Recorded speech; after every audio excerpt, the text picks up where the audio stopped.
자, 오늘 말씀을 한 목소리로 같이 읽겠습니다. 예수께서 나가사 습관을 따라 감람산에 가심에 제자들도 따라갔더니 그곳에 이르러 그들에게 이르시되 유혹에 빠지지 않게 기도하라 하시고 그들을 떠나 돌 던질 만큼 가서 무릎을 꿇고 기도하여 이르시되 아버지여, 만일 아버지의 뜻이거든 이 잔을 내게서 옮기시옵소서. 그러나 내 원대로 마시옵고 아버지의 원대로 되기를 원하나이다 하시니 천사가 하늘로부터 예수께 나타나 힘을 더하더라. 예수께서 힘쓰고 애써 더욱 간절히 기도하시니 땀이 땅에 떨어지는 핏방울 같이 되더라. 기도 후에 일어나 제자들에게 가서 슬픔으로 인하여 잠든 것을 보시고 이르시되 어찌하여 자느냐, 시험에 들지 않게 일어나 기도하라 하시니라. 아멘. 자, 오늘은 십자가의 순종이라는 제목으로 말씀을 전합니다. 십자가의 순종. 네, 저는 어렸을 적에 텔레비전에서 나오는 애니메이션 만화 영화를 굉장히 좋아했던 기억이 납니다. 아마 저와 비슷한 연배와 비슷한 시기를 살아갔었던 분들에게는 비슷한 경험이 있을 거예요. 당시에 마징가 제타라든지 로버트 태권브이라든지 이런 애니메이션을 정말 좋아했어요. 근데 제가 살던 시골은 안타깝게도 유일하게 딱 한 방송밖에 나오지 않았어요. 산도 많은 강원도 지역이다 보니까 안테나를 열심히 돌려도 방송이 잘 잡히지 않았습니다. 그래서 다른 방송을 보려면은 돈을 내고 유료로 봐야 되는 이런 상황이었습니다. 그러니까 보고 싶어도 제대로 볼 수 없었던 그런 상황이었던 거죠. 한 10여 년 전인가요? 퇴계로에 있는 그 대한극장 아시죠? 이 대한극장에서 로버트 태권브이를 디지털 버전으로 다시 복원을 해서 상영한 적이 있었습니다. 제가 그 광고를 보고 옛날 감성을 살려서 한번 가보고 싶었어요. 그래서 한번 가서 그걸 보면은 옛날에 그 짜릿했던 감성, 만화 영화를 보면서 좋아했었던 그런 감성들이 되살아나지 않을까, 이런 마음을 가지고 대한극장을 갔던 적이 있습니다. 근데 막상 영화를 쭉 보면서 내내 제가 기대했었던 그 어렸을 적에 느꼈었던 그런 설레고 또 굉장히 기뻤었던, 흥미진진했었던 그런 마음을 진짜 별로 느끼지 못했어요. 옛날에는 그 영화를 보면서 한 번 보고 두 번 보고 명절 때마다 나오던 거 아닙니까? 보면서 너무나도 재밌었는데 막상 어른이 돼서 가서 그걸 보니까 옛날에 그 기쁘고 즐거웠었던 그런 마음을 전혀 느끼지 못했어요. 그래서 한편으로는 이 영화 말고 좀 뭔가 감동적인 그런 영화를 볼 걸 그랬나? 이런 생각이 제 마음속에 드는 걸 봤습니다. 자, 제가 그런 걸 보면서 그런 생각을 했습니다. 어렸을 적에는 어렸을 적 감성 때문에 그런 만화 영화가 좋았을지 모르지만은 어른이 되고 보니까 이 어렸을 적 감성은 다 어디론가 가버리고 이제는 어른의 감성에 맞는 그런 영화를 보고 싶어하는 저의 모습을 보게 되었습니다. 여러분, 우리가 지금 이제 사순절이라는 절기를 우리가 지내고 있지 않습니까? 우리 기독교에서는 이 사순절은 굉장히 중요한 절기입니다. 사순절은 특별히 나를 위해서 죽으신 예수님을 우리가 특별히 묵상하면서 그분이 나를 위해서 행하신 그런 일들을 한번 우리가 생각하면서 그분이 어떤 일을 하셨는지를 돌아보는 이런 시간입니다. 또 이 사순절을 지냈을 때 우리 믿음의 선배들은 어떻게 예수님을 묵상하고 그리고 어떻게 경건하고 또 금욕적인 삶을 살았는지도 우리가 한번 돌아볼 수 있는 그런 시기가 이 사순절이라고 생각합니다. 그런 의미에서 저는 오늘 여러분과 함께 나눠보려고 하는 주제, 그러니까 십자가의 순종이라는 이 주제에 대해서 같이 나눠보려고 하는데 우리 모든 그리스도인들이 당연히 순종해야 되는 거 아닌가 이렇게 생각할 수 있지만은 여러분, 모든 사람들이 다 순종에 대한 관심이 있어 하고 그런 것은 아닙니다. 우리 모두가 교회에 나와 있는 모든 사람들이, 교회 다니는 모든 사람들이 순종을 기뻐하고 순종에 대해 관심 갖고 있는 것은 아니라는 거예요. 제가 앞에서 이 어렸을 적 애니메이션 얘기를 했잖아요. 어렸을 적에는 정말 신나고 흥미진진하고 그랬었는데 어른이 되니까 시시해지더라, 별거 아니더라, 이런 얘기를 드렸던 것도 바로 여기 있습니다. 자, 어떤 사람들에게는 우리가 이 예수님의 십자가에 순종한다는 것이 즐거운 일이기도 하지만 어떤 사람들에겐 그렇지 않습니다. 우리는 과거 성경이 알려주는 바에 따르면은 우리는 예수 믿기 이전에는 모두가 죄에 빠진 사람들이었다는 거예요. 죄에 빠진 사람들이었습니다. 그러니까 우리가 예수님 믿기 전에는 우리는 단 한 번도 내가 하나님을 위해 살아야 이런 생각 한 번도 해본 적이 없는 그런 사람이었다는 거죠. 그죠? 그저 우리는 나를 위해 살았었어요. 내 욕심을 위해서, 내 몸의 정력을 위해서 살았던 것이 예수님을 믿기 전에 우리의 모습이었습니다. 그러니까 이런 모습 속에서 십자가의 순종이라든지 예수님을 따라간다든지 이런 거는 우리는 관심 밖에 있었던 과거의 우리의 사람이었습니다. 그러나 말이죠, 우리가 예수를 믿고 우리는 어떻게 됐어요? 예수를 믿고 거듭난 존재가 되었다는 거죠. 다시 말해서 예수를 믿고 우리는 다시 영적으로 다시 태어난 이런 존재가 되었어요. 자, 이렇게 되었을 때 이 거듭난 사람들의 관심은 제가 앞에서 애니메이션 얘기했던 그런 것처럼 거듭난 사람들의 관심은 바뀐다는 거예요. 어떻게 바뀌느냐? 어렸을 적에 애니메이션 그것이 어른이 되어서는 시시하고 정말 유치해 보였던 것처럼 여러분, 거듭난 사람들에게는 과거에 내가 나의 욕심을 가지고 살았던 것, 나의 욕망을 쫓아 살았던 이런 삶이 부끄럽게 느껴지는 거예요. 거듭난 사람들에게는 내가 죄를 따라 살았던 과거의 삶이 부끄럽게 여겨지고, 그리고 세상에 좋게 보이는 모든 것들, 물질이라든지 명예라든지 이런 모든 것들이 정말 더덥다. 솔로몬이 얘기하는 대로 모든 것이 더덥다. 다 헛되고 헛되다. 이렇게 느껴지는 것은 우리가 거듭난 사람이기 때문에 느낄 수 있는 거예요. 거듭나지 않은 사람은 여전히 세상의 것이 좋아요. 여전히 세상의 욕망을 따라 사는 것이 좋은 거예요. 그러나 거듭난 사람은 이 모든 것들이 더덥다고 느껴져요. 그렇게 살아왔던 나의 과거가 부끄럽게 여겨지는 것은 내가 거듭났기 때문입니다. 그래서 사도 바울이라는 사람은 거듭난 후에 이런 고백을 했어요. 과거에 내가 좋게 여기던 모든 것들을 나는 배설물처럼 여기노라. 이런 얘기를 했어요. 그러면 사도 바울이 정신이 이상해진 거냐? 아닙니다. 그 거듭났기 때문이에요. 그가 예수를 만나고 거듭났기 때문에 과거에 그가 좋게 여기고 따라다녔던 그 모든 것들이 부끄럽게 여기고, 이제는 내게는 더 이상 나에게 소중한 것이 아니라 이제는 내가 그 모든 것들을 배설물처럼 여긴다. 나 다 버리겠다는 거예요. 여러분, 거듭난 사람들은 영적인 어린아이에서 이제는 성인이 된 거예요. 그래서 이제는 세상 욕심보다는 이제는 내가 원하는 것도 바뀌게 됩니다. 내가 원하는 것도, 옛날에는 과자 먹고 그리고 또 놀고 이런 것이 좋았는데 성인이 되면 그렇게 안 되잖아요. 직장도 다녀야 되고 일도 해야 되고 가정도 꾸려야 되고 관심사가 바뀌는 거예요. 그러면은 거듭난 사람들의 관심사는 뭐냐? 어떻게 하면 주를 기쁘시게 할까? 어떻게 하면 주를 기쁘시게 할까? 어떻게 하면 내가 주님을 위해 살아갈까? 이게 바로 거듭난 사람들이 갖게 되는 관심사입니다. 여러분, 이런 고민을 하시면서 살아가십니까? 여러분, 이런 고민이 여러분의 지금 고민이 되십니까?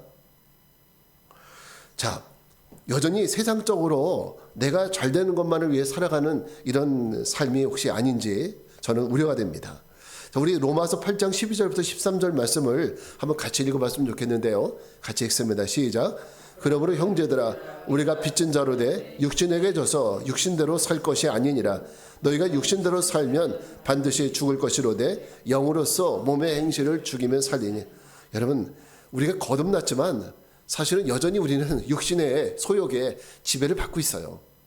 그러다 보니까 우리가 분명히 한쪽 마음으로는 주님의 영광을 위해서 살아가고 싶지만 여전히 한쪽 구석에서는 인간의 욕망을 우리가 억누르지 못하고 때로는 거기에 빠질 때가 있다는 거예요. 솔직히 여러분의 마음 이거 아닙니까? 그죠? 한편 마음으로는 하나님의 영광을 위해 살아가고 싶지만, 주님을 기쁘시게 하는 삶을 살고 싶지만은 또 한편으로는 여전히 우리의 죄의 그 어떤 육신의 욕망에 의해서 여전히 세상의 것을 탐닉하는 이 두 가지 모습이 우리 안에 다 있다는 거죠. 그런 사람들에게 바울이 하는 얘기입니다. 형제들아, 이 형제는 아무에게 쓰는 것이 아니에요. 예수를 믿는 사람이니까 형제라고 부르는 거예요. 거듭난 사람이니까 형제라고 부르는 겁니다. 바로 우리들에게 하는 얘기예요. 뭐라고 얘기합니까? 우리가 빚진 자로 돼. 십자가의 빚진 자라는 거예요. 그러니까 이제는 너희가 육신에게 져서 육신대로 살 것이 아니니라. 그렇게 살면 안 된다는 거예요. 그러니까 여러분, 예수를 믿어도 거듭난 사람도 육신대로 살 수 있습니다. 여러분, 부끄럽게 여기지 마시고 우리도 그렇게 될 수 있다는 것을 우리 이해하셔야 돼요. 그렇지만 성경이 우리에게 알려주는 것은 더 이상 너희가 빚진 자이기 때문에 더 이상 육신에게 속아서 육신대로 살면 안 된다는 거예요. 그럼 어떻게 사느냐? 육신대로 살면 반드시 죽을 것이로되 영으로서 뭐 해라? 몸의 행실을 죽여라. 그러니까 성령으로, 영으로. 그러니까 나 혼자 여러분 열심히 노력하고 도 닦아서 육신의 행실을 죽이라는 얘기가 아니에요. 그죠? 오늘 말씀을 잘 보세요. 여러분, 내가 인내하고 내가 열심히 노력해서 이 육의 행실을 죽일 수는 없다는 거예요. 성경은 그렇게 얘기하지 않아요. 그럼 어떻게 육의 행실을 죽이느냐? 뭐로써? 영으로써. 성령님께서 우리를 그렇게 해주신다는 거예요. 그러니까 성령의 역사만이 우리가 몸의 행실을 죽이고 육신의 것을 버리고 하나님을 기쁘시게 하는 삶을 살아갈 수 있는 거지. 여러분이 100번 노력해 보세요. 우리 지금까지 노력했지만 다 실패했잖아요. 그러니까 이제는 나를 의지하지 말라고요. 그러니까 하나님 앞에 겸손한 마음으로 구하라는 거예요. 주님, 내가 주님을 위해 살고 싶지만은 매번 실패합니다. 도와주세요. 성령님 도와주세요. 이게 우리가 믿음의 사람이 할 일이지. 여러분, 내가 못했다고 해서 여러분 죄책감에 쌓일 필요도 없어요. 그냥 하나님 앞에 도와달라고 하는 것이 우리가 가져야 될 올바른 믿음의 습관이지, 내가 하나님 말씀대로 못 살았다고 해서 육신대로 살았다고 해서 죄책감을 든다면은 그것은 곧 내가 은혜 안에 살아가는 것이 아니라 육신 안에 살아간다는 증거예요. 그렇게 살면 안 된다는 거죠. 여러분, 이제 우리가 거듭났으니까 거듭난 자답게 살라는 겁니다. 저는 이 자리에 나온 우리 성도님들이 모두 다 거듭난 분들이라고 믿습니다. 여러분, 우리가 예수를 믿고 거듭난 분들이라고 믿어요. 여러분, 내가 거듭났다는 걸 믿으십니까? 믿으세요? 물론 어떤 분들은 목사님, 나는 거듭난 것 같기도 하고 아닌 것 같기도 하고 확신은 별로 없어요. 이럴 수 있죠. 이건 뭐 당연한 거예요. 그럴 수 있습니다. 왜냐하면 우리는 거듭났다고 생각했을 때 어떤 뭔가 내 안에 증거라든지 외적인 뭔가 나타나야 내가 거듭났다라고 생각할 수도 있어요. 그러나 거듭남은요, 내가 느끼지도 못하고 깨닫지도 못하는 사이에 주님이 내 안에 이루어주시는 은혜예요. 단지 내가 예수를 나의 구주로 내가 정말 믿어진다면 여러분 거듭났습니다. 여러분 안에 예수가 나의 구세주라는 것이 믿어지세요? 그러면 여러분 거듭났다는 걸 의심하지 마세요. 그리고 내가 성도로서 이제는 올바로 살아가시면 되는 것입니다. 자, 제가 여러분에게 성도님들이라고 부르는 것도 거듭난 분이기 때문에 성도라고 부르는 거지, 거듭나지 않은 사람은 성도가 아니에요. 엄밀히 말해서 여러분을 위해서 제가 기도하고 설교를 하는 것도 여러분이 거듭난 분이기 때문에 설교하는 겁니다. 자, 그렇다면 우리 그리스도인으로서 오늘 예수님의 십자가의 순종에 대해서 당연히 관심을 갖고 따라가기 위해서 노력하게 되는 거죠. 자, 오늘 우리가 읽은 본문은요, 예수님께서 아버지께서 맡겨주신 이 십자가의 사명을 완수하시기 위해서 먼저 하나님 앞에 기도하시는 장면이에요. 우리 예수님이, 물론 예수님은 뭐든지 할 수 있잖아요. 우리 예수님이 하나님이시기 때문에, 그죠? 하나님이시기 때문에 사실 기도 없이도 그냥 하실 수 있어요. 뭐든지. 그렇지만 하나님은 성자 예수님인 하나님은 성부 하나님 앞에 겸손한 마음으로 이 일을 할 수 있게 해달라고 기도하시는 거예요. 겟세마네 동산의 기도가 바로 그런 기도입니다. 자, 이 기도는 자칫 우리가 오해하면은 예수님이 십자가 지기 싫어서 하나님 앞에 좀 앉게 해달라고 떼쓰는 건가? 이렇게 오해할 수도 있어요.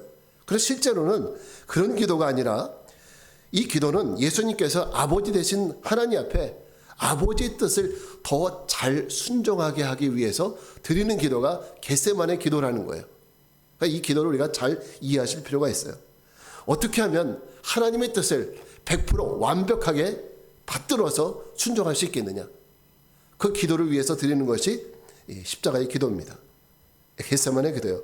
자, 우리가 그럼 이 말씀을 통해서 배우는 예수님의 순종은 어떤 순종일까?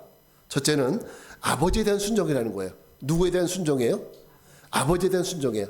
이 반대는 뭐냐면 자기 자신에 대한 순종이에요. 나에 대한 순종. 그러나 예수님은 누구에 대한 순종을 해요? 아버지 대신 하나님에 대한 순종을 한다는 거예요. 자, 우리 39절 말씀을 같이 읽겠습니다. 시작. 예수께서 나가사 숫가를 따라 감난산에 가시매 제자들도 따라갔더니. 여러분, 예수님의 십자가의 순종은 성자로서, 아들로서, 성부 대신, 아버지 대신 하나님에 대한 순종이었습니다. 믿으십니까? 아멘. 여러분, 우리 관습적으로도 아들은 아버지께 순종하는 것이 당연한 거죠. 그죠? 아들이 아버지께 순종하는 것이 당연한 것이지, 아들이 만약에 아버지가 명령하는데, 아버지가 말씀하시는데도 싫어요, 안 해요. 우리 이런 아이들을 옛날에 무슨 자식, 호르지 이렇게 불렀잖아요. 그러니까 불효자라는 거죠, 불효자. 이거는 우리 관습적으로도, 인간의 관습적으로도 아들이 아버지께 순종하는 것은 당연한 거예요. 예수님도 마찬가지입니다. 예수님의 이 첫 번째 순종도 바로 아버지시기 때문에, 하나님이 나의 아버지시기 때문에 아버지에 대한 순종의 내용입니다. 특별히 사순절을 보내는 우리도 성부 대신 하나님 아버지께 순종하는 이 예수님의 모습을 우리가 잘 봐야 되고 우리가 본받아야 됩니다. 성부 대신 하나님께 드리는 이 순종이 말이죠. 이것도 굉장히 중요한 의미가 있어요. 로마서 5장 19절 말씀 한번 같이 한번 읽어볼까요? 로마서 5장 19절 말씀 시작. 한 사람이 순종하지 아니함으로 많은 사람이 죄인 된 것 같이 한 사람이 순종하심으로 많은 사람이 의인이 되리라. 여러분, 로마서 5장의 바울의 말을 빌려보면 인간의 죄가 어떻게 시작이 되었느냐? 그것은 한 사람, 다시 말해 첫 아담인데, 이 아담이 순종하지 않았대요. 누구에게? 하나님께. 이 하나님은 성부 대신 하나님께 순종하지 않았다는 거예요. 아버지께 순종하지 않은 이 불순종이 결국 우리 모든 인류를, 아담과 그 모든 인류를 죄인으로 만들어 버렸습니다. 자, 우리는 하나님의 형상을 따라 지음받았어요. 그리고 우리를 창조하신 이 창조자, 이 전능자의 말씀에 우리가 어떻게 했어요? 불순종했다는 거예요. 이것이 바로 죄이고, 그리고 그 죄는 인간의 역사를 어둠의 역사로 만들어 버렸습니다. 그러니까 우리가 죄라는 것은 다른 게 아니에요. 성부 대신 하나님 말씀에 우리가 불순종했다는 거예요. 하나님 명령을 어기고 내 뜻대로 나에게 순종, 결국 하나님께 순종하지 않았다는 것은 누구에게 순종했다는 거예요? 바로 나 안에 있는 자아. 결국 이 자아는 누구의 거예요? 내 안에 있는 자아는 사단의 거예요. 사단의 거. 그러니까 우리는 사단에게 순종했다는 거예요. 그러니까 이게 바로 죄라는 겁니다. 우리 인간들의 인생사에는 여러 가지 아픔과 고통과 이런 것들이 있고, 눈물이 있고, 질병이 있고, 죽음이 있어요. 이게 바로 우리 인간의 인생사 아닙니까? 이 모든 것이 어디에서 왔느냐? 바로 하나님에 대한 불순종에서 시작이 되었다는 거예요. 하나님에 대해 순종하지 못한, 아버지께 순종하지 못한 이 불순종에서 인간의 모든 고난의 역사는 시작이 되었다는 겁니다. 그렇게 볼 때 아버지 대신 하나님께 순종하던, 아버지께 순종하는 이 예수님의 모습, 이거는 그냥 하신 퍼포먼스가 아니라는 거죠. 이 순종을 통해서 주님은 우리에게 아주 큰 선물을 주시는 거예요. 어떤 선물? 아버지께 순종하지 못해서 죄인이 된 우리들에게 예수님은 우리 대신 아버지께 순종해 주시는 이 순종을 통해서 순종의 의를 우리에게 선물로 주시는 거예요. 우리는 아버지께 순종하지 못했어요. 그러나 성자 대신 예수님이 아버지께 순종함으로 말미암아서 우리가 순종하지 못해서 죄인 된 그 의, 이 의를 우리에게 덧입혀 주신 거예요. 예수 그리스도의 하나님 아버지에 대한 순종은 우리의 불순종의 죄를 위한 것이기 때문에 이를 통해서 구원을 얻은 우리들은 마땅히 아버지께 순종하는 것은 당연하죠. 이것이 바로 거듭난 자들로서 과거에 싫어했었던 하나님께 순종하며 살아가는 것은 당연하고도 마땅한 일이라고 말씀드릴 수가 있습니다. 근데 우리가 사실 아버지께 순종한다는 것이 앞에서도 말씀드렸지만은 우리 안에 있는 이 욕정, 우리 육신이 끌어다니고 또 우리를 붙들고 있기 때문에 정말 쉽지가 않아요. 하나님 말씀대로 순종하며 살고 싶지만 그것이 만만치 않더라는 거죠. 그럼 우리 어떻게 하면 아버지께 순종하며 살아갈 수 있느냐? 우리 39절 말씀 다시 한번 읽어보겠습니다. 시작. 예수께서 나가사 습관을 따라 감람산에 가시매 제자들도 따라갔더니. 저는 이 말씀에서 정말 아이러니하게 느꼈다는 것은 예수님도 습관을 갖고 계시네. 예수님도 습관을 갖고 계시다는 거예요. 예수님은 언제나 하나님 앞에 기도하시는 분 아닌가? 근데 성경을 보면은 습관을 따라 감람산에 가셨다고 그랬어요. 그러니까 예수님은 하나님 앞에 기도하는 것이 습관이 되셨다라는 거죠. 습관이. 그러니까 이것을 우리는 거룩한 습관이라고 말할 수 있어요. 거룩한 습관. 이 습관을 가지고 계셨기 때문에 예수님은 몸이 아무리 피곤하고 아무리 지쳐도 감람산으로 가서 조용한 시간에 하나님을 만나셨다는 거죠. 우리가 정말 신앙생활 잘해도 하루 종일 밖에 나가서 일하고 집에 들어오면 피곤하잖아요. 피곤하면은 성경이고 뭐고 기도고 뭐고, 원래 기도하려고 했었는데 성경 좀 집에 와서 읽으려고 했는데 몸이 피곤하면 어떻게 해요? 그런 거 다 못하게 되잖아요. 근데 이런 것을 뛰어넘게 만드는 것이 바로 이 습관이라는 거죠. 습관. 거룩한 습관. 그냥 습관도 아니라 거룩한 습관. 여러분, 우리도 이 거룩한 습관을 갖는 것이 중요해요. 우리가 하나님을 정말 따라가려면 우리의 육신적인 욕망과 정욕이 우리를 하나님께 나가지 못하도록 끊임없이 붙들고 있지 않습니까? 이 물귀신처럼. 그런데 우리가 그럼에도 불구하고 우리가 하나님 앞에 나가기 위해서는, 순종하는 자 나가기 위해서는 우리가 습관을 들여야 돼요. 어떤 습관? 거룩한 습관. 이 거룩한 습관을 들여야 돼요. 여러분, 새벽기도 나오는 것이 아무나 나오는 것 같지만은 거룩한 습관이 들여져야 돼요. 여러분, 저는 처음에 목회할 때 신학교 갈 때 하나님 앞에 나 못해요 막 그렇게 하나님 앞에 저항을 했거든요. 그랬던 이유 중에 하나가 뭐냐면 새벽기도 때문에 그랬어요. 새벽기도 자신이 없는 거예요. 한번 새벽기도 해본 적이 있어야죠. 너무나 두려운 거예요. 어떻게 하루도 쉬지 않고 새벽 4시 반에 일어나가지고 새벽기도를 나갔냐는 거죠. 그게 자신이 없어가지고 목회가 두려웠어요. 근데 지금은 매일 하잖아요. 이게 뭐냐면 습관이 들여지니까 하는 거예요. 그러니까 만약에 쉬는 날이 있으면은 쉬는 날이 돼도 주일날은 저희가 새벽기도 안 합니다. 토요일도 안 하고. 근데 새벽 4시 50분 되면은 자연스럽게 눈이 떠지고 더 이상 잠이 안 오는 거예요. 그거 왜 그러냐면 습관이 배니까. 성경 읽는 것도 여러분 습관입니다. 여러분 피곤하면 성경 못 읽지만은 아무리 피곤해도 하루 한 장씩 읽는 습관을 만들어 놓으면은, 그래 아무리 피곤해도 내가 집에 들어오면은 한 장 읽게 되는 겁니다. 그러니까 이게 거룩한 습관이에요. 이런 습관을 우리 안에 만들어가는 것이 중요해요. 이것이 바로 우리가 하나님 앞에 순종할 수 있는 그런 습관을 만들어주는 거예요. 여러분, 주의 뜻대로 살아가는 습관입니다. 이런 것들이. 여러분, 여기 주님의 순종을 배우고 싶습니까? 그렇다면 우리도 예수님처럼 하나님께 나아가는, 정말 하나님께 나아가는 거룩한 습관을 한번 만들어 보세요. 지금은 어렵죠. 그렇지만 습관이라는 것은 만들어야 돼요. 한 번, 두 번, 세 번 자꾸 만들어가다 보면 그 습관은 나중에 자연스러운 것이 되는 거죠. 우리가 하나님께 순종하기 위해서, 아버지께 순종하는 사람이 되기 위해서 여러분에게 거룩한 습관이 만들어지는 이 은혜가 있길 바랍니다. 두 번째는 예수님의 순종은 아버지가 주신 사명에 대한 순종이었다는 거예요. 뭐에 대한 순종이에요? 사명에 대한 순종. 자, 오늘 42절 말씀을 같이 한번 읽어보겠습니다. 시작. 이르시되 아버지여, 만일 아버지의 뜻이거든 이 잔을 내게서 옮기시옵소서. 그러나 내 원대로 마시옵고 아버지의 원대로 되기를 원하나이다. 아멘.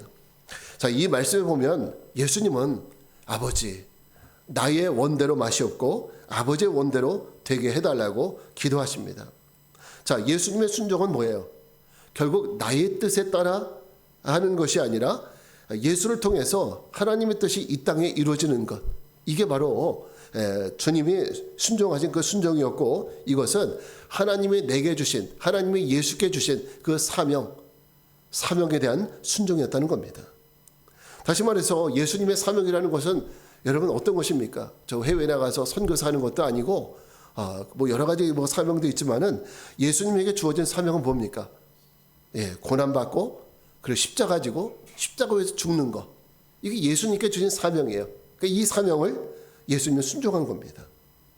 예수님이 이미 이 땅에 오셨을 때 내가 이 세상에 왜 오셨는지 이미 잘 알고 계셨고요.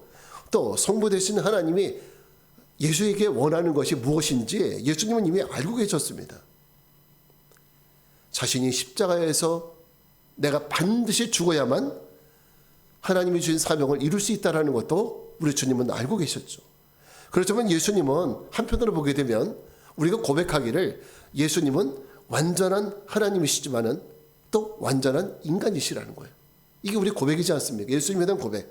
자, 예수님은 완전한 하나님이시지만 완전한 사람이세요. 어떤 분들은 오해하기를 예수님은 시장하셨다고 성경은 나와 있지만 안 믿는 거예요. 왜? 예수님은 하나님이시니까. 그렇게 생각하면 안 돼요. 예수님은 완전한 사람이시라는 것은 여러분이 식사를 못 하셨을 때 배고프셨던 그 배고픔을 똑같이 느꼈다는 거예요. 아시죠? 여러분, 우리가 바늘에 손에 바늘만 찔려도 아프잖아요. 그 예수님이 양손과 발에 대못이 박혔는데 그 아픔은 예수님이시니까 덜했을 거다, 이렇게 생각하시면 안 돼요. 우리는 100% 통증을 느끼면 예수님은 50%만 느꼈을 거다, 이렇게 생각하시면 안 됩니다. 왜? 예수님은 완전한 인간이셨기 때문에 여러분이 우리가 느끼는 통증을 100% 다 느끼신 거예요. 그러니까 이렇게 주님은 고통을 당하신 거죠. 예수님은 우리의 배고픔도 느끼셨고, 또 예수님은 주무시지 못하고 그러셨을 때 피곤함도 느끼셨고, 그렇습니다. 우리가 인간이 느끼는 모든 것들을 주님은 다 느끼셨어요. 심지어는 주님은 우리 인간이 가지고 있는 죽음에 대한 이 고통, 죽음에 대한 두려움, 우리 다 있지 않습니까? 여러분, 아무리 연세가 많으신 분들도 그런 말 있지 않습니까? 재밌는 말 가운데 세 가지 거짓말 가운데 하나가 뭐냐면, 어른들이 나 죽고 싶다, 이런 말씀, 이것도 다 거짓말을 하잖아요. 누구든지 죽음에 대한 공포가 없는 사람이 없어요. 근데 예수님도 그 죽음에 대한 공포가 있으셨을까요, 없으셨을까요? 예수님은 없으셨을 거야 라고 얘기하면은 그럼 예수님이 완전한 인간이 되셨다는 이 부분을 여러분 부정하는 거예요. 예수님도 똑같은 걸 다 느끼셨다는 거죠. 그래서 오늘 42절 말씀 보게 되면 이 잔을 내게서 옮겨달라고 구하는 것은 예수님이 그냥 해본 말씀이 아니라는 거예요. 대충 구하는 것이 아니라 예수님이 이 말씀을 하나님께 구할 때에도 대충 기도했다면 한마디하고 말겠죠. 근데 44절 말씀 보게 되면 땀이 땅에 떨어지는 핏방울과 같이 기도하면서 그런 현상이 나타났다는 거죠. 그 얘기는 예수님이 주님 아버지 이 잔을 내게서 옮겨달라고 하는 이 기도가 대충한 기도가 아니라 정말 간절한 마음으로 기도했다는 이런 의미가 되는 거죠. 여러분, 이 말을 오해 없이 또 이해해야 될 부분은 예수님이 십자가를 지기 싫어하시는구나, 이렇게 단순하게 생각하면 예수님에 대한 오해를 하게 되는데, 그것이 아니라 예수님 말씀하시고자 하는 것은 이 잔을 내게서 옮겨지게 해달라고 하는 이 말씀은 당신에게 부과된 이 사명, 십자가를 지고 죽어야 되는 이 사명, 이렇게 해야만 온 세상이 구원받을 수 있다라는 이 방법 말고, 아버지 내가 십자가 지는 방법 말고 다른 방법으로 주님의 뜻이 이루어질 수 있는 그런 방법이 있다면 내가 십자가를 지는 이 잔을 옮겨달라고. 이 기도가 바로 예수님의 오늘 이 기도예요. 십자가 지는 방법 말고, 내가 죽는 방법 말고 다른 방법이 있다면 주님 이 잔을 내게서 옮겨주십시오. 그 고백이 바로 이 뜻이라는 거예요. 여러분, 이것은 무슨 의미입니까? 예수님도 완벽한 인간이시기 때문에 우리 인간이 느끼고 있는 죽음에 대한 공포, 아픔을 주님도 똑같이 느끼신다는 거죠. 왜 이럴 필요가 있느냐? 우리 인간의 연약함을 체휼하시는 하나님이 이런 것들을 아셔야 우리를 연약함과 죄악과 사망에서 우리를 구원하셨다는 바로 이 논리가 이루어지는 겁니다. 근데 이 예수님의 기도에서 하이라이트는 뭐냐면, 내 원대로 마셨고 아버지의 원대로 되기를 원하나이다. 이것이 사실은 하이라이트예요. 결국 이것은 자신의 뜻을 꺾고, 내 뜻을 꺾고 아버지 뜻이, 내 뜻이 아니라 누구 뜻이에요? 아버지 뜻대로 되기를 원하는 것. 이게 바로 예수님의 기도의 핵심입니다. 이게 바로 예수님이 아버지가 주신 사명에 순종하는 방법이었습니다. 여러분, 그냥은 안 돼요. 우리 인간의 예수님도, 완벽한 인간이셨던 예수님도 아버지 뜻에 순종하기 위해서는 인간적인 이런 그 죽음에 대한 공포감이 있으셨지만은 예수님도 아버지 뜻에 순종하기 위해서 내 뜻이 아니라 바로 아버지 뜻을 선택하는, 내 뜻이 아니라 아버지 뜻에 따라가는 바로 이런 모습이 있었다는 거예요. 여러분, 저는 오늘 우리 믿음의 성도들이 예수님이 어떻게 자기에게 주어진 사명에 순종하는지를 잘 배웠으면 좋겠습니다. 그러니까 우리도 마찬가지입니다. 우리도 사실은 건강한 것이 좋고 편안한 것이 좋고 사명 감당하기보다는 그냥 이대로 살면 좋고요. 나가서 전도하면서 남들에게 욕먹는 거, 바가지로 먹는 것보다는 그냥 교회 안에서 기도하면서 그냥 안에서 우리끼리 재밌게 집사님, 권사님 안녕하세요 하면서 이거 잡숴보세요. 이러면 얼마나 좋아요. 나가서 전도 안 하고 그럼 얼마나 좋습니까? 근데 주님은 뭐라고 그래요? 너희들끼리만 그렇게 아웅다웅 있는 것이 아니라 땅끝까지 나가라는 게 주님의 뜻입니다. 그러면 우리는 이 사명 앞에서 어떻게 해야 되느냐? 주님처럼, 예수님대로 하면은 내 뜻대로 마옵시고 아버지 뜻대로 하는 것이 우리가 사명을 감당하는 모습이라는 겁니다. 우리는 교회 안에서 우리끼리만 재밌게 있고 싶지만은 아버지 뜻은 그게 아니죠. 나가서 고난을 당하더라도 십자가를 지더라도 나가서 주님의 복음을 전하라는 거예요. 여러분, 우리가 주님의 뜻에 순종하기 원한다면 가장 먼저 해야 될 것은 주님 하시는 것처럼 내 뜻을 먼저 내려놔야 한다는 거죠. 내 뜻을 포기할 줄 알아야 되는 거죠. 자기를 부인할 줄 알아야 된다는 거예요. 그래서 예수님은 나를 따라오려면 어떻게 하라 했어요? 자기를 부인하고 나를 따라오라 했습니다. 자기 뜻을 내려놓고. 이거 없으면 주님을 따라갈 수 없다는 거죠. 예수님도 그렇게 하지 않습니까? 아버지의 뜻에 순종하기 위해서 결국은 내 뜻이 아니라 내 뜻이라, 나의 원대로가 아니라 아버지 뜻대로. 저는 신학교를 가기 전에 신협에서 대리로 근무했습니다. 제가 몇 번 말씀드렸죠. 신협에서 대리로 근무했다고. 월급은 많지 않았어요. 진짜 그 당시에 제가 30만 원밖에 못 받고 살았어요. 그 당시에. 근데 조금만 좀 잘 견디면, 조금만 더 잘 견디면 직급도 올라갈 수 있고 나중에 상무도 될 수 있고 전무도 될 수 있는 그런 사람이었어요. 제가 그렇게 유망주였어요. 네. 그렇지만 하나님은 그것이 아니라, 하나님은 저에게 어떤 신협의 상무나 전무를 원하는 것이 아니라 목사가 되기를 원하셨습니다. 그러니 제가 그러려면은 저의 미래 모든 걸 다 포기했어야 됐습니다. 그래서 저는 그것을 주님의 저에게 준 사명으로 받아들이게 되었습니다. 그 사명에 순종하기 위해서 잘 다니던 신협을 하루아침에 그만둬버렸죠. 그만두다 보니까 그 신협에 있는 직원들이라든지 상무님이라든지 감사, 이사들이 저 권영국에 미쳤다고, 교회를 다니더니 제대로 미쳤다고 이렇게 저를 헐뜯기 시작을 했어요.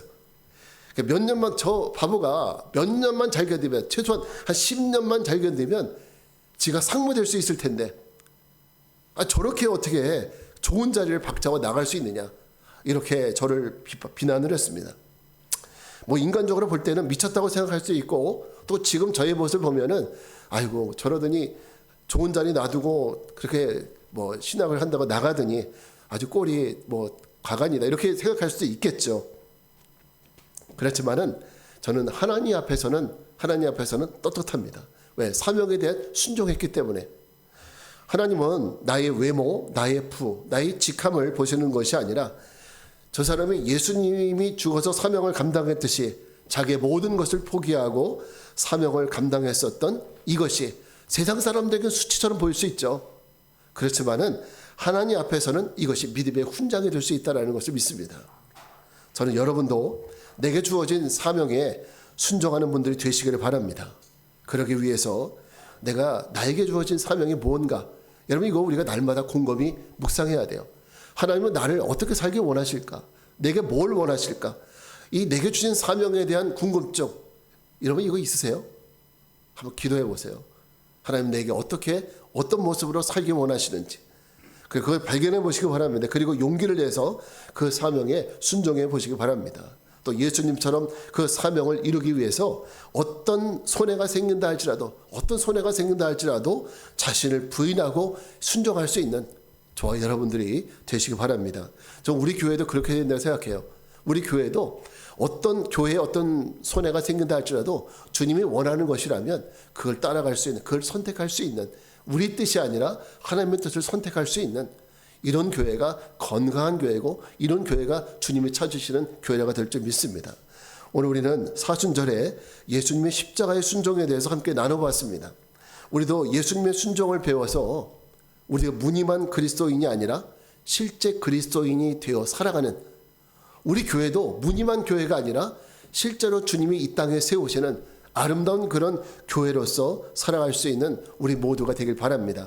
그러기 위해서 우리는 먼저 아버지 되신 하나님께 순종할 수 있고, 그리고 내게 주신 사명에 순종할 수 있는 이런 믿음의 백성으로 살아가서 정말 나중에 주님 앞에 칭찬받는 우리 모두가 되시기를 주님의 이름으로 축원합니다. 자, 우리 이제 자리에서 일어나셔서 찬양, 주님 말씀하시면 우리 찬양하고 기도하겠습니다.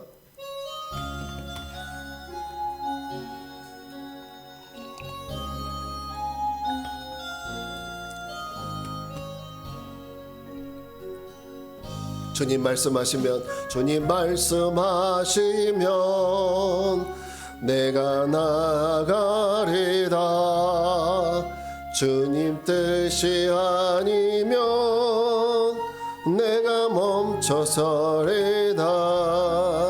나의 가고 서는 것 주님 뜻에 있으니, 오 주님 나를 이끄소서.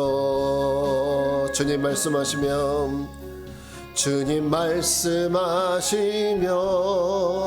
내가 나가리다. 주님 뜻이 아니면 내가 멈춰서리다. 나의 가고 서는 것 주님 뜻에 있으니, 오 주님 나를 이끄소서. 뜻하신 그곳에, 뜻하신 그곳에 나 있게 원합니다. 이끄시는 대로 순종하며 살리니, 연약한 내 영혼 통하여 일하소서. 주님 나라와 그 뜻을 위하여, 뜻하신 그곳에, 뜻하신 그곳에 나 있게 원합니다. 이끄시는 대로 순종하며 살리니, 연약한 내 영혼 통하여 일하소서. 주님 나라와 그 뜻을 위하여, 오 주님 나를 이끌. 자, 우리 이제 다 같이 기도하겠습니다. 그렇습니다. 사람들 가운데는 예수님이 자기 죄 때문에 고난받으시고 죽었다고 주장하는 사람들도 있지만, 우리는 예수님의 십자가는 바로 나의 죄 때문이라는 것을 알고 있습니다. 내 죄를 사하시기 위해서 고난받으시고 십자가를 지신 예수님을 묵상하면서 우리는 어떤 순종을 해야 할지에 대해서 생각해 보았습니다. 아버지께 순종하신 예수님, 또 하나님 뜻 사명에 순종하신 예수님을 통해서 구원받은 자들로서 우리가 과거의 악한 습관을 버리고 이제 우리도 순종하는 삶을 살아야 한다고 믿습니다. 우리 함께 기도합시다. 주님, 순종하지 못하게 하는 우리 악한 습관과 죄를 따르려는 악한 본성을 다 이기고 우리도 아버지께 순종하며 하나님이 주신 사명에 순종하는 우리의 삶이 되게 해달라고 주님을 한번 모르고 기도하겠습니다. 주여 거룩하신 우리 아버지 하나님 감사합니다. 오 거룩하신 하나님, 우리와 함께 하셔서 더욱더 하나님의 뜻에 따라 살아갈 수 있는 저희들 되게 하여 주시옵소서. 우리에게 순종의 은혜를 주시고 순종의 아버지 하나님, 이제 명령을 주신 아버지 하나님, 하나님 우리가 아버지께, 아버지 되신 하나님께 온전히 순종하게 도와주시옵소서. 그래서 하나님, 인간의 죄가 바로 아버지께 순종하지 못해서 생겼다면 이제 아버지 우리 예수 그리스도의 그 순종을 통해서 우리에게 주신 그 순종의 의를 하나님 우리가 마음속에 받아들이고 아버지 더욱더 하나님 믿음에 따라 살아갈 수 있는 저희들 되게 하여 주시옵소서. 뿐만 아니라 하나님, 우리가 더욱더 하나님 우리에게 주신 사명이 어떤 것인지 하나님 마음속에 아버지 묵상하고 깨달아 주님 주신 사명에 순종하며 살아갈 수 있는 저희들 되게 하여 주시옵소서. 하나님, 그러므로 말미암아 우리의 모든 삶이 주님 주시고 주님 모시 기뻐하시는 삶이 되어서 오직 하나님 영광을 위해 살아가는 저희들 되게 하여 주시옵소서. 주님을 찬양합니다. 거룩하신 주님, 우리의 마음은 여전히 약합니다. 또 악합니다. 여전히 죄를 따르려는 습성이, 육신을 따라 살려는 습성이 우리 가운데 있습니다. 주님, 원하오니 우리의 이 연약한 심령, 이 약한 심령을 주께서 다스려 주옵소서. 그래서 우리로 하여금 하나님 육신에 순종하는 사람들이 아니라 아버지께 순종하고 주님이 내게 주신 귀한 사명에 순종할 수 있는 이런 마음과 순종의 능력을 주셔서 이제는 더욱 주님의 영광을 위해 살아가는 우리 모든 삶이 되게 하옵소서. 지금은 성부, 성자, 성령 삼위일체 하나님의 은혜와 평강이, 순종이 제사보다 낫다는 말씀과 같이 주님께 순종하는 삶으로 하나님께 영광 돌리는 삶을 살기를 결단하고 세상을 향해 나가는 성도들 위해 이제로부터 영원까지 함께 하옵시기를 간절히 축원하옵나이다. 아멘.